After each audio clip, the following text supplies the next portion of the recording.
On November 21st, firebrand Republican Representative Marjorie Taylor Greene from Georgia said she would be leaving Congress effective January 5th, 2026. Her resignation is really a culmination of a lot of conflict between herself and her Republican Party, including the Republican president, and many people on the left have found themselves saying, why do I agree with Marjorie Taylor Greene on key issues like Gaza and Medicaid and the government shutdown and the Epstein files?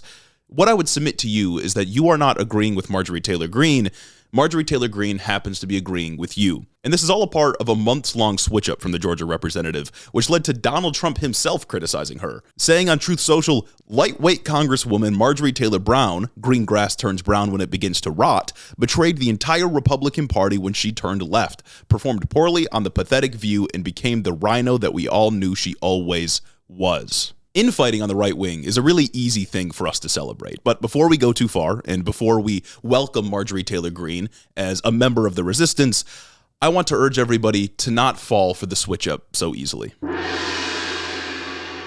By the time Marjorie Taylor Greene's Jewish space lasers conspiracies and harassment of David Hogg, a survivor of a school shooting, became public information and the focus of the national news media, she was already a member of Congress representing Georgia. And as I'm sure you're already very well aware, Marjorie Taylor Greene spent most of her time in the House of Representatives being as inflammatory as humanly possible. After she compared pandemic-era masking rules in the House of Representatives to the things that Jews faced in the Holocaust, her party sent her on an apology tour, which included a stop to the Holocaust Memorial Museum in Washington, D.C. This, however, did not stop her from continuing to proliferate the Great Replacement theory, a Nazi conspiracy theory that immigrants are intentionally being brought in to dilute the white race. From chasing AOC down hallways to showing minimally censored images of Hunter Biden's genitals in Congress, to consistently demonizing transgender people, to labeling immigration as a kind of invasion, it is certainly not an exaggeration to say that Greene has been one of the most far-right members of Congress in recent memory. National attention, by the way, wasn't Greene's only ill-gotten gain during her time in Congress.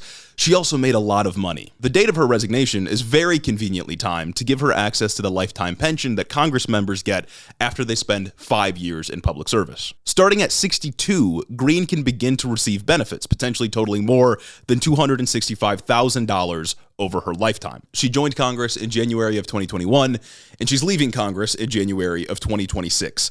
Surely a coincidence. Her pension, however, is nothing compared to the value of her stock trades. Greene entered Congress with an estimated net worth of $700,000. While a substantial portion of her income does come from her family's construction business, Taylor Commercial Inc., she's also made a dizzying 450 stock trades during her time in Congress, becoming one of the most prolific traders in our elected government. Most notably, Greene invested in Palantir mere days before Immigration and Customs Enforcement, or ICE, awarded the tech giant a $30 million contract. So just to put all of this into context really quickly, Greene, a member of the House Homeland Security Committee, made a very well-timed investment into a surveillance company just before they landed a contract from one of the agencies she oversees through her role in Congress. And we're supposed to believe that was just intelligent stock trading? As you might be able to guess, since she made this impossibly clairvoyant investment, it's grown over 100% in value. Now, Greene claims that her portfolio is independently managed under contract by a financial advisor, but you pair her Palantir investments with some other well-timed stock trades just before Trump announced the 90-day pause on tariffs back in April, and an investment into Lockheed Martin mere days before Russia invaded Ukraine in 2022, and things start to seem fishy, to say the least. Marjorie Taylor Greene is no Nancy Pelosi, of course, but it does seem that she's made some very auspicious and favorable investments during her time in Congress. Could her financial advisor just be a savant, someone who is just an incredibly intelligent trader? Maybe. Or she could be another member of Congress using her access to information as means of enriching herself personally. Now, in the last few weeks, many people on the left have sort of been shocked to find themselves agreeing with Marjorie Taylor Greene as she detracts from her own party on issues like the Epstein files and Israel. In late July, Marjorie Taylor Greene labeled Israel's actions a genocide, saying the following: "It's the most truthful and easiest thing to say that October 7th in Israel was horrific, and all hostages must be returned. But so is the genocide, humanitarian crisis, and starvation happening in Gaza." Seeing her demonstrate more humanity for Palestinians than any other Republican, and let's be honest, a lot of Democrats too, certainly paints a stark image compared to all the harm that she's intentionally caused over the last 5 years. Are the deep anti-Semitic aspects of her ideology what's sort of driving her to criticize Israel?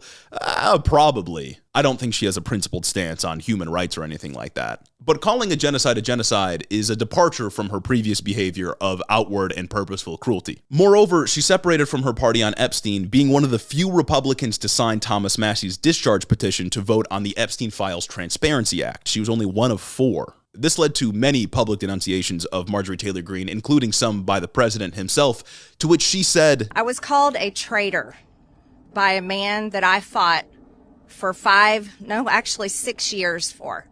And I gave him my loyalty for free. I won my first election without his endorsement, beating 8 men in a primary.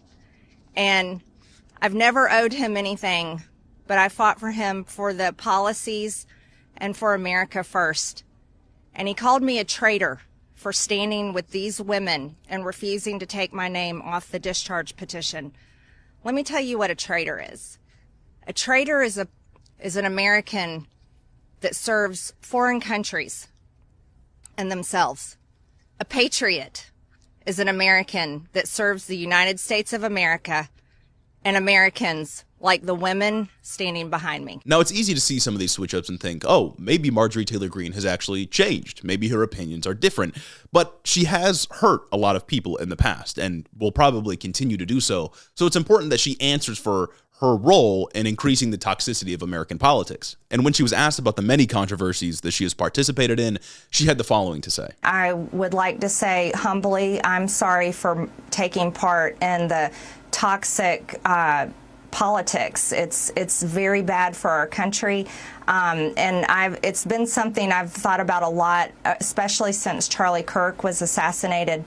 Is that I'm only responsible for myself and my own words and actions, and I am committed, and I've been working on this a lot lately, to put down the knives in politics. I really just want to see people be kind to one another, and we need to figure out a new path forward that is focused on the American people, because as Americans, no matter what side of the aisle we're on, we have far more in common than we have differences. Yeah. And we need to be able to respect each other with our disagreements. If Marjorie Taylor Greene's entire raison d'etre for being in politics is to unearth the elite cabal of Satan-worshipping pedophiles that run the world, then it's puzzling as to why she would just give up after 5 years when she realizes that her party and her president are a part of the problem, something that people could have told her from the beginning. Could she just be a true believer who is disillusioned with the Trump administration and her own party over their handling of the Epstein files, among other things?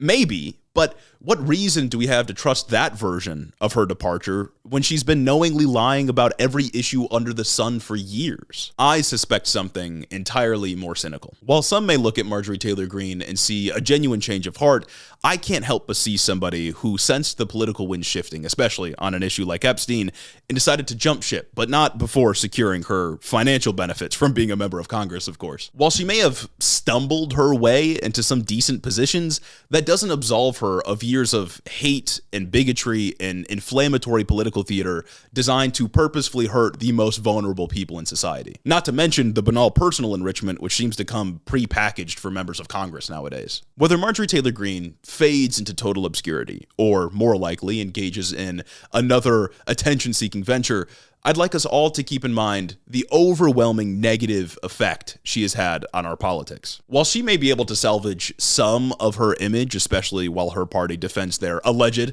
pedophile president, let's not forget how purposefully awful she has been since the beginning. No matter where she ends up, don't fall for the ruse. As far as I can tell, she is still the same old Marjorie Taylor Greene. This has been a video version of a piece that we put up on Substack a couple of days ago. We have a newsletter called Tertiary News that is completely free, so if you like this kind of content, please consider becoming a subscriber over on Substack. And if you want more of these kinds of videos where I'm sitting in this chair talking directly to you about think pieces that we've cultivated in our mind palaces, let us know and maybe give us some suggestions. We have lots of stuff in the works. So if you liked this content, make sure to like, comment, subscribe, do all the things, send it to your friends, make your mom watch it. I don't know, but see you soon.